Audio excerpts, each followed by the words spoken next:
David Thompson, a logistics manager in his early 40s, cherished his evening routine. Every day after work, he looked forward to returning home to his cozy house in Denver, Colorado. His wife, Lena, a dedicated teacher, and their 13-year-old son, Ethan, made his life complete. David found immense joy in the simple moments spent with his family, like sharing dinner or watching a movie together. One evening, as David drove home from work, he noticed something unusual on the roadside. The sky was darkening, and the streetlights cast long shadows, making it hard to see clearly. However, his sharp eyes caught a glimpse of a figure lying motionless by the road. Slowing down, David's heart raced as he realized it was a young boy, possibly hit by a car. He pulled over and rushed to the boy's side. The child was barely conscious, blood trickling from a wound on his head. "Hang in there, kid," David muttered, trying to stay calm. His phone was dead, and there were no other cars around. He knew he had to act fast. David carefully checked the boy for injuries, trying not to move him too much. He realized the boy needed immediate medical attention. Without wasting any more time, David gently lifted the boy into his car and sped towards the nearest hospital. The boy groaned in pain but did not resist. "You're going to be okay," David reassured him, though he felt a knot of fear tightening in his chest. Arriving at the hospital, David carried the boy inside, shouting for help. Nurses and doctors quickly took over, rushing the boy to the emergency room. David, his clothes stained with the boy's blood, watched anxiously as the medical team worked to stabilize the child. He felt a deep sense of responsibility and worry for the boy he had just met. As David sat in the waiting room, a flurry of emotions overwhelmed him. He thought about his own son, Ethan, and the pain he would feel if something similar happened to him. Time seemed to stretch endlessly until the boy's frantic parents arrived. They rushed in, their faces pale with fear. Thomas Reed, the boy's father, was a mid-50s judge in Denver.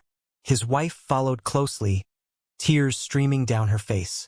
As they were led to their son, Thomas caught sight of David and froze.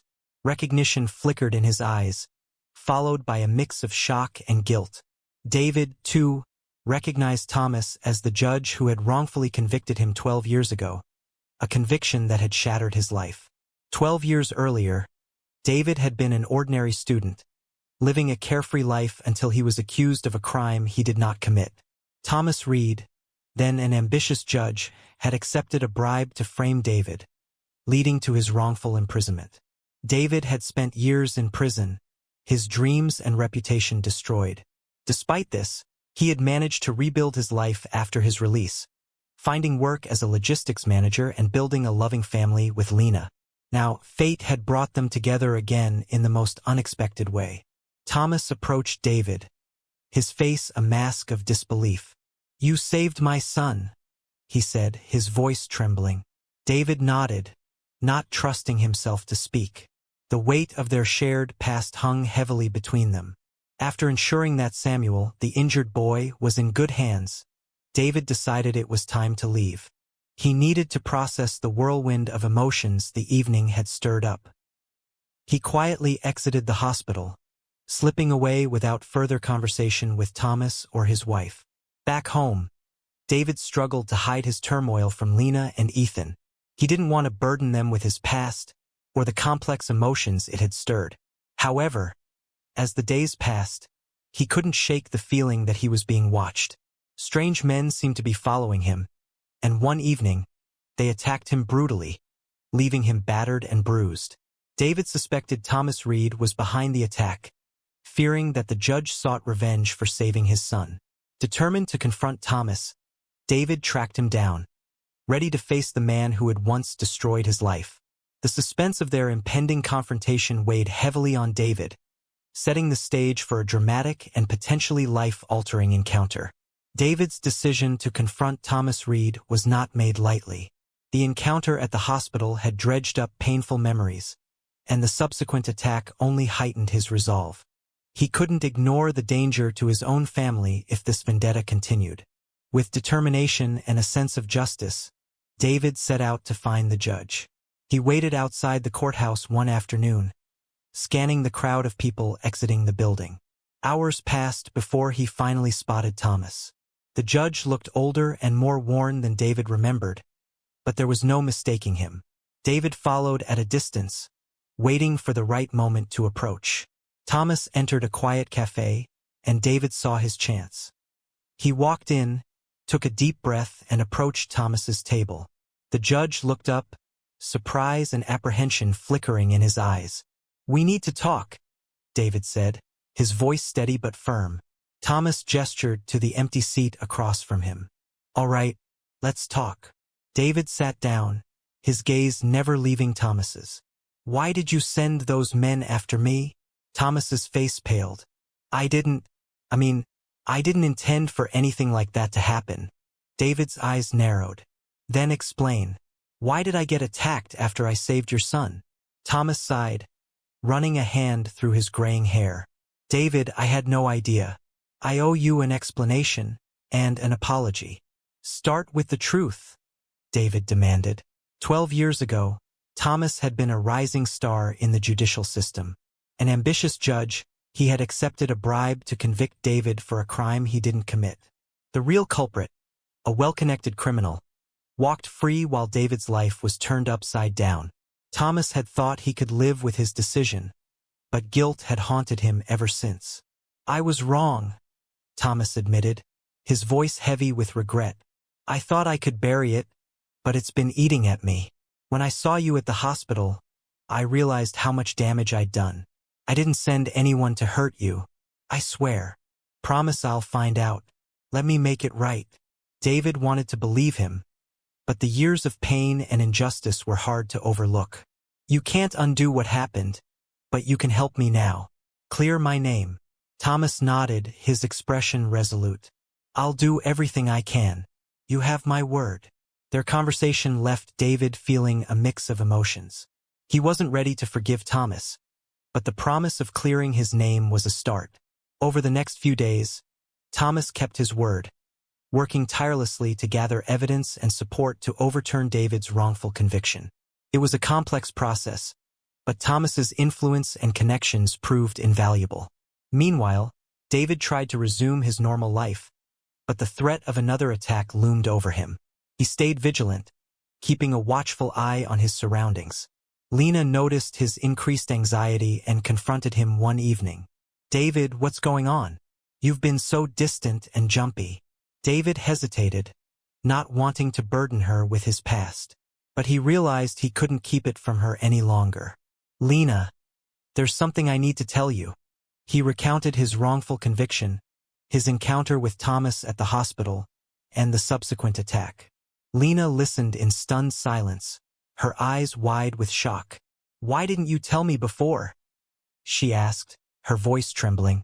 "I didn't want to worry you," David admitted. "But now, I need your support more than ever." Lena took his hand, her grip firm. "We'll get through this together. You're not alone in this." Her words gave David the strength he needed.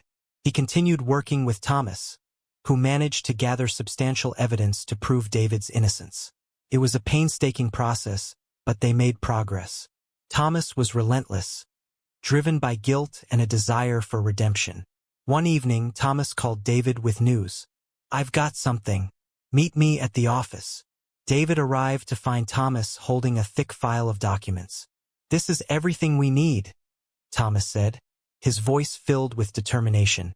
"We'll clear your name." As they prepared to submit the evidence, David couldn't help but feel a glimmer of hope. The end of his long ordeal seemed within reach. But as they worked, David noticed a shadow outside the window. Someone was watching them. The suspense and tension heightened. David knew they were close to the truth, but danger still lurked. He couldn't let his guard down now. The fight for justice was far from over, and the stakes were higher than ever. David and Thomas wasted no time in submitting the evidence to clear David's name. The process was grueling, involving numerous meetings with legal authorities and revisiting old, painful memories. Each step forward felt like lifting a heavy weight off David's shoulders. However, the threat of being watched and followed added a constant layer of anxiety. One night, As David sat with Lena and Ethan at dinner, his phone rang. It was Thomas. "David, I've just been informed that the court is willing to review your case. We need to prepare for a hearing next week." David's heart raced. "That's great news, Thomas. I'll be ready." After hanging up, David explained the situation to Lena and Ethan. "We're finally getting a chance to clear my name, but it means we might face some pushback." Lena squeezed his hand. "We're with you, David. We'll get through this together." Ethan looked up, his young face determined. "Dad, you've always taught me to stand up for what's right. I believe in you." The next week flew by in a blur of preparations. David, Thomas, and their legal team worked tirelessly to compile a compelling case. The day of the hearing arrived, and David felt a mix of nervousness and hope. Lena and Ethan accompanied him to the courthouse, their presence a comforting support. In the courtroom, the atmosphere was tense. David's heart pounded as the judge entered and called the session to order. Thomas presented the new evidence with confidence, outlining the corruption and bribery that had led to David's wrongful conviction. Witnesses testified, including some who had been involved in the original case but had stayed silent out of fear. As the hearing progressed, David noticed a man sitting in the back of the courtroom. His face was familiar. It was one of the thugs who had attacked him. David's pulse quickened, but he maintained his composure, focusing on the proceedings. The judge reviewed the evidence carefully, occasionally glancing at David.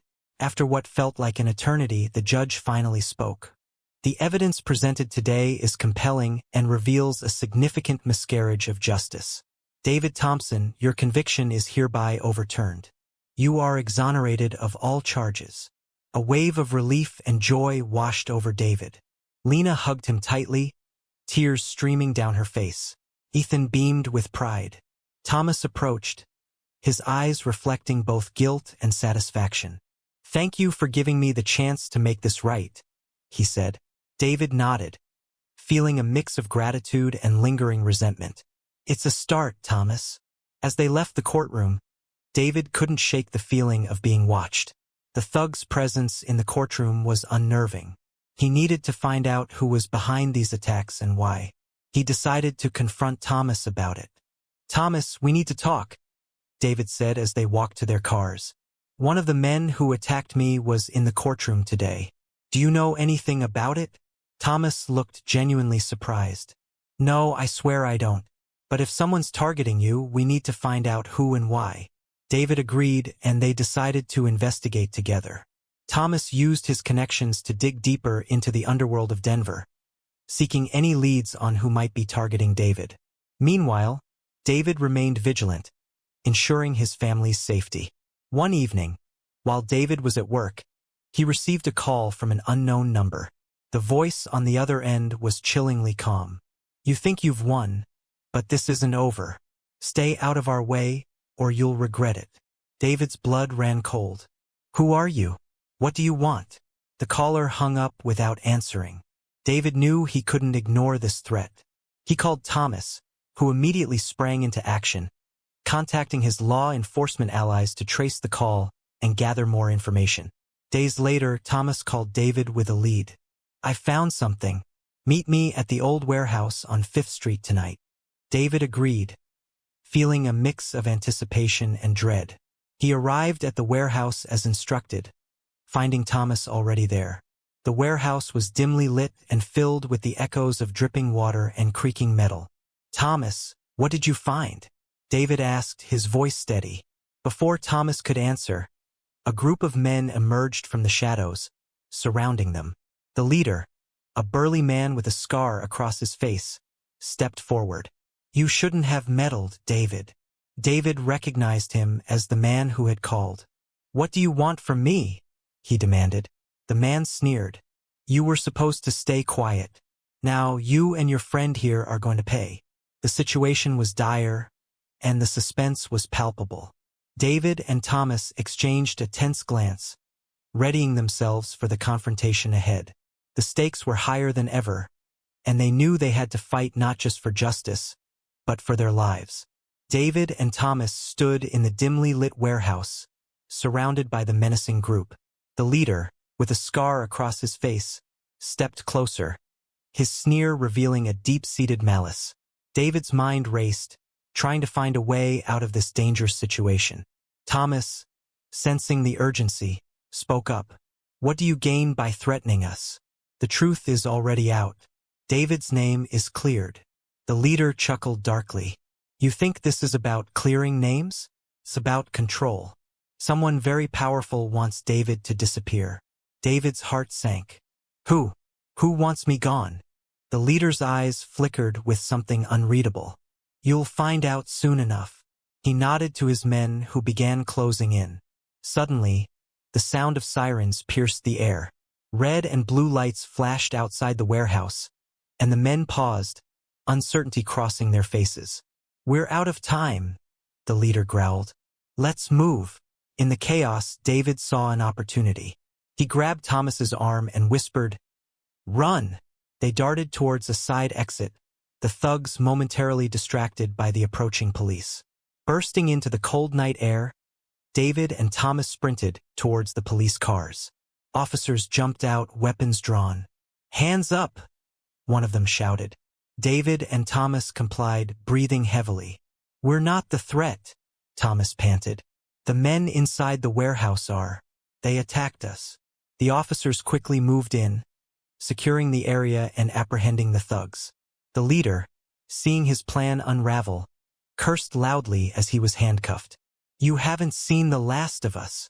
As the situation stabilized, David and Thomas were taken aside by a senior officer. "We've been tracking these guys for months," he explained.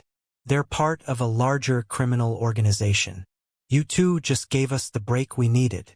David nodded, relief washing over him. "Thank you for getting here in time." The officer smiled. "Thank you for holding out. We'll make sure you're safe from here on." Over the next few days, David and Thomas worked closely with law enforcement to unravel the criminal network targeting David.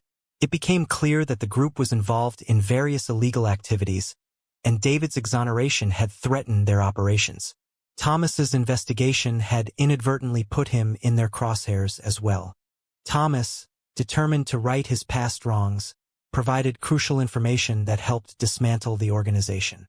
The legal system, which had once failed David, now worked to protect him and bring the criminals to justice. As the dust settled, David found himself reflecting on the journey he had been through. One evening, he sat down with Lena and Ethan to share the full story. "I was wrongfully convicted 12 years ago," he began, his voice steady but emotional. "A corrupt judge and a powerful criminal organization framed me." Lena's eyes filled with tears, and Ethan looked shocked but proud of his father's resilience. "Dad, you're the bravest person I know," Ethan said, his voice full of admiration. Thomas, who had become a close ally, visited the Thompson family often. He and David had formed an unlikely but strong bond through their shared ordeal. One evening, Thomas arrived with a special guest, his son, Samuel. Samuel approached David with a shy smile. "Thank you for saving my life," he said, handing David a homemade card. "You're my hero."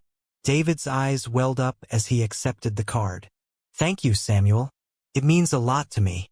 Thomas, standing beside his son, looked at David with deep gratitude.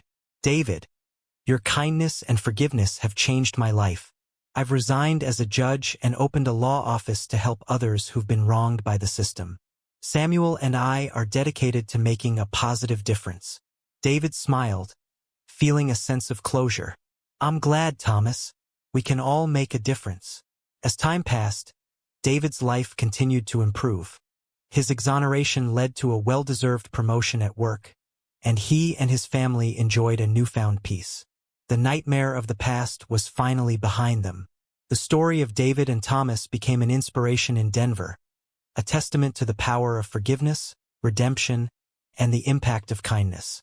Their journey showed that even in the face of great adversity, compassion and integrity could prevail. In the end, David's act of kindness not only saved a life but also transformed another, proving that even the darkest moments could lead to profound and lasting change.